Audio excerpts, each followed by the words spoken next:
चाहता हूं, मुझे ये करना है सर। वो देखो आगे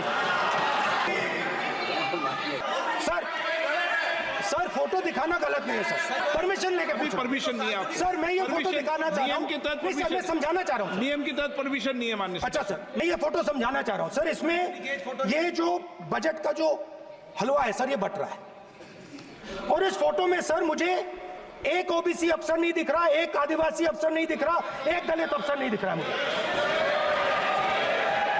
ये हो क्या रहा है सर? सर देश का हलवा बट रहा है सर, और इसमें 73% का एक है ही नहीं सर। ये आप लोग हलवा खा रहे हो और बाकी देश को हलवा मिल ही नहीं रहा है। देश में स्पीकर सर, देश में अब ये कौन कर रहा है? तकरीबन 73% दलित, आदिवासी और पिछड़े वर्ग के लोग हैं, और ये हिंदुस्तान की मेन शक्ति है, स्ट्रेंथ है।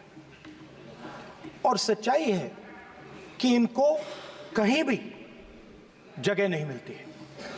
इनको बिजनेस में जगह नहीं मिलती है, इनको कॉर्पोरेट इंडिया में जगह नहीं मिलती है, इनको सरकारों में जगह नहीं मिलती है। ये देखिए सर, प्लीज ये देखिए सर, ये फोटो देखिए। एक मिनट प्रतिपक्ष, एक मिनट। मैंने पहले भी आपसे अपेक्षा की थी, अब आप प्रतिपक्ष के नेता हैं, संवैधानिक दायित्वों पर है। क्या सर? ओके, एक सर, मैं फोटो दिखा रहा हूं, एक फोटो दिखा रहा हूं। एक मिनट, आपने टीवी ऑफ कर दिया सर? नो टीवी कोई ऑफ नहीं है। वो देखिए सर, ऑफ हो गया। मेरा फोटो दिखा, कोई नहीं ऑफ था सर। ऑफ है सर? नो सर दिखाइए सर, एक ऑफ है सर। नो, आप टीवी ऑफ कर लेते हो? प्लीज आप बैठिए, एक बात सुनिए। ओके सर, नहीं आप अपोलोजाइज सर। नहीं, नो अपोलाइज। मैं आपको अपोलाइज के लिए दिखेगा, आप प्रतिपक्ष के नेता है, तो मेरी ये अपेक्षा रहती है कि सर ये देखिए सर, बंद होगी। आप सदन की मर्यादा को रखें। सर जब भी मैं उसको हटाना चाहता हूं, मुझे ये करना है सर। वो देखो आगे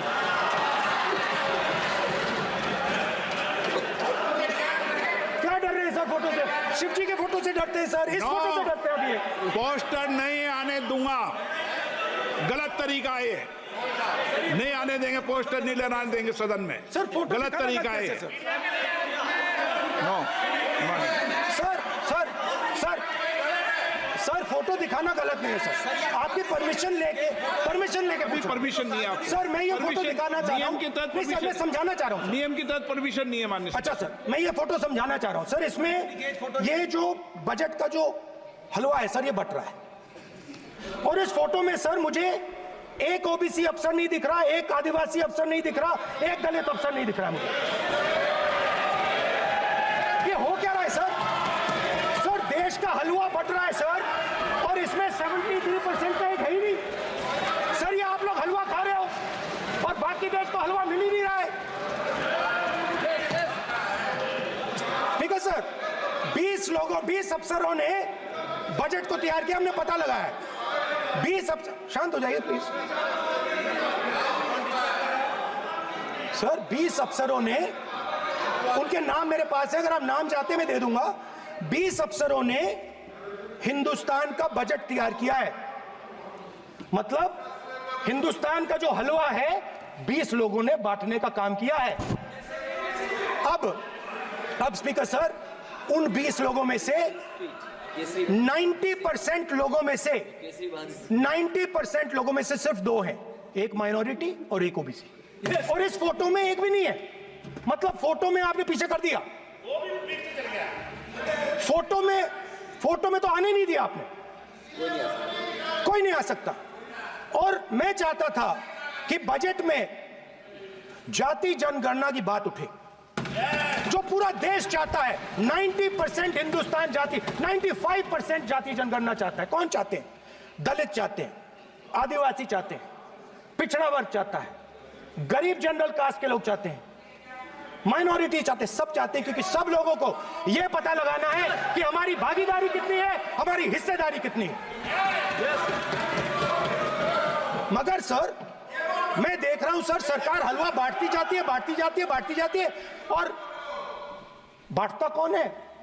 वही 2-3% लोग। और बंटता किसको है? वही 2-3% लोग। और बाकी हिंदुस्तान, 90% हिंदुस्तान देख। फाइनेंस मिनिस्टर मुस्कुरा रही हैं। कमाल की बात है। ये हंसने की चीज नहीं है मैडम, ये हंसने की बात नहीं है। ये जाति जनगणना है, ये जाति जनगणना है। इससे देश बदल जाएगा।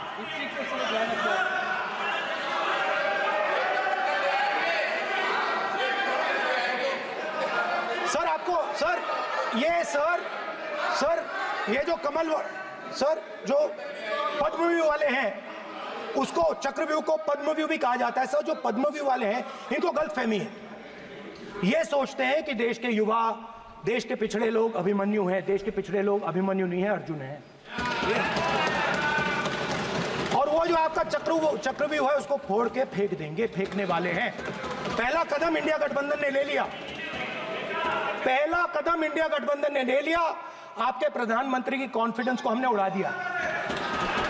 मतलब आपके प्रधानमंत्री भाषण में आ ही नहीं पा रहे।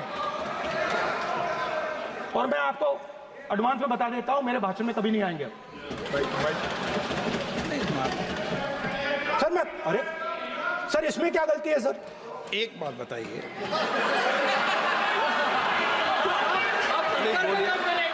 सर तो जो पद्मव्यूह वाले लोग हैं सर, जो कमल फॉर्मेशन वाले लोग हैं, उनको हिंदुस्तान का नेचर नहीं समझ आया। हिंसा, नफरत हिंदुस्तान का नेचर नहीं है। चक्रव्यूह हिंदुस्तान का नेचर नहीं है। हिंदुस्तान का नेचर अलग है। हिंदुस्तान के नेचर के बारे में अब मैं आपको बनाना चाहता हूं। हर धर्म में चक्रव्यूह के खिलाफ फॉर्मेशन होता है, हर धर्म में। माननीय सदस्य, आप जानते हो हिंदू धर्म में चक्रव्यूह का ऑपोजिट क्या होता है, जानते हो आप चेयर को एड्रेस। मैं बताता हूं सर। शिव की बारात होती है सर। शिव की बारात में कोई भी आ सकता है, किसी भी धर्म का कोई भी व्यक्ति आ सकता है, बारात में आ सकता है, नाच सकता है, गा सकता है, अपना सपना देख सकता है। सर गुरु नानक जी, सिखों की बात करी जाए तो सेवा करने से किसी को नहीं रोका जा सकता है, लंगर से किसी को बाहर नहीं फेंका जा सकता है। सर इस्लाम में कोई भी मस्जिद में आ सकता है, चर्च में कोई भी घुस सकता है, संघा में कोई भी आ सकता है सर, मगर इनके चक्रव्यूह में सिर्फ 6 लोग हैं सर। तो ये लड़ाई शिव की बारात और चक्रव्यूह के बीच में है। हम चक्रव्यूह तोड़ते हैं, हम चक्रव्यूह तोड़ने का काम करते हैं। मनरेगा, हरी क्रांति, आजादी, कॉन्स्टिट्यूशन, ये चक्रव्यूह को तोड़ने के काम है। इससे देश में खुशी आती है, डर मिटता है, कॉन्फिडेंस आती है। आप पद्मव्यूह चक्रव्यूह बनाने का काम करते हो। चक्रव्यूह शिव की बारात को हरा ही नहीं सकता है। आप अपने इतिहास को देखिए। आप अपने आप को हिंदू कहते हो, आप हिंदू कहते हो, आप हिंदू धर्म को समझते नहीं हो।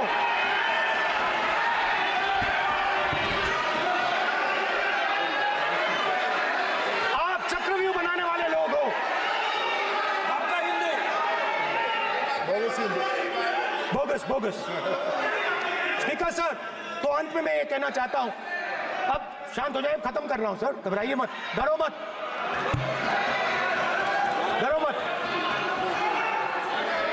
स्पीकर सर,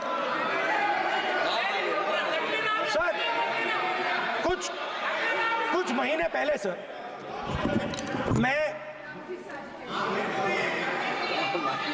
जो आपने चक्रव्यूह, स्पीकर सर, जो चक्रव्यूह बनाए गए हैं, नहीं, कोई अपमान नहीं किया, मैंने कोई अपमान नहीं किया, मैं कर नहीं सकता कभी, जिंदगी भर मरने तक मैं अपमान नहीं कर सकता। क्या बात कर रहे हो आप? क्या बात कर रहे हो सर? तो आपने ये छोटे छोटे चक्रव्यूह बना रखे हैं, मैं इनको समझने की कोशिश करता हूं अपने छोटे से तरीके से। कुछ महीने पहले मैं 6-7 घंटे बढ़इयों के साथ काम किया। वहां विश्वकर्मा जी थे, उनसे मैंने एक सवाल पूछा। मैंने उनसे कहा कि आपको किस चीज से दुख होता है, किस चीज से आपको दर्द होता है। उन्होंने मुझे कहा, राहुल बात सुनिए, आपको समझ आ जाएगी, बात सुनिए, समझिए। सर इंटरप्ट कर रहे हैं सर, अब बोलिए। सर देखिए,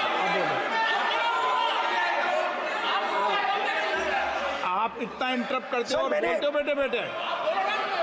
आप तो पूरे भाषण में बेल में आ जाते हो, सवाल करते हो इंटरप्ट करने का। स्पीकर सर, तो मैंने विश्वकर्मा जी से पूछा कि आप यहां सालों से बढ़ाई का काम कर रहे हो, आप सालों काम पूरे देश में, अगर आप देखोगे मिलेंगे, ढूंढो, आपको अपने घर में नहीं मिलेंगे, पूरे देश में मिलेंगे, ढूंढो जाके। उनका जवाब।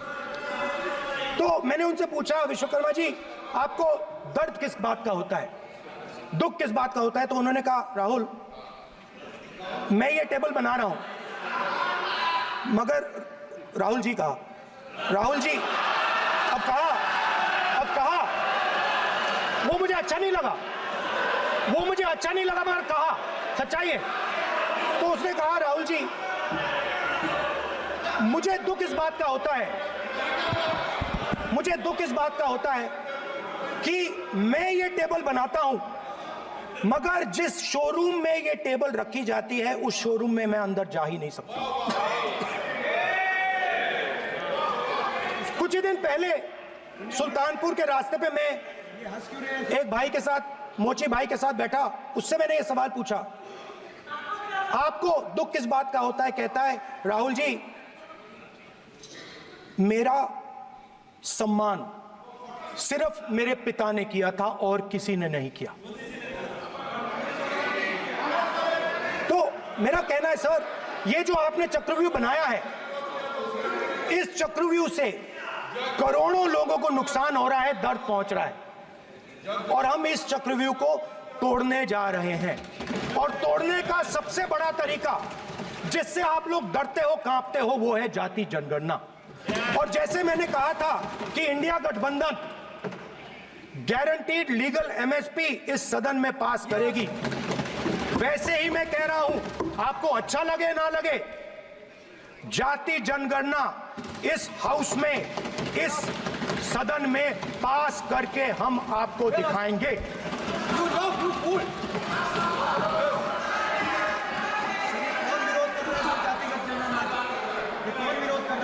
क्यों बैठे बैठे टिप्पणी कर रहे हो आप? क्यों बैठे बैठे टिप्पणी कर रहे हो? फिर वो टिप्पणी करेंगे। स्पीकर सर, जाति जनगणना से ये जो छोटे छोटे खांचे आपने बनाए हैं, ये जो आपने सिस्टम बनाया है, चक्रव्यूह का सिस्टम बनाया है, ये टूट जाएगा। और इसके लिए हम पूरा दम लगा के, पूरा इंडिया गठबंधन दम लगा के ये काम करेगा। धन्यवाद, जय हिंद।